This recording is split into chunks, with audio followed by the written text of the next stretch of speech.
اعوذ باللہ من الشیطان الرجیم بسم اللہ الرحمن الرحیم۔ السلام علیکم ورحمۃ اللہ وبرکاتہ۔ امید کرتے ہیں کہ سب دیکھنے اور سننے والے خیر و عافیت سے ہوں گے۔ اللہ پاک آپ کو اپنے حفظ و ایمان میں رکھے۔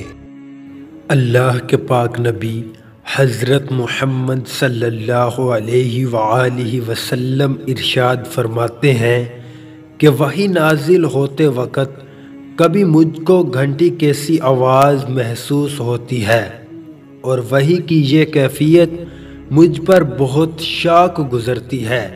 جب یہ کیفیت ختم ہوتی ہے تو میرے دل و دماغ پر اس فرشتے کے ذریعے نازل شدہ وحی محفوظ ہو جاتی ہے، اور کسی وقت ایسا ہوتا ہے کہ فرشتہ بشکل انسان میرے پاس آتا ہے اور مجھ سے کلام کرتا ہے، بس میں اس کا کہا ہوا یاد رکھ لیتا ہوں۔ صحیح بخاری حدیث نمبر 2۔ حدیث پاک کو شیئر کرنا صدقہ جاریہ ہے، ثواب کی نیت سے شیئر ضرور کیجیے گا۔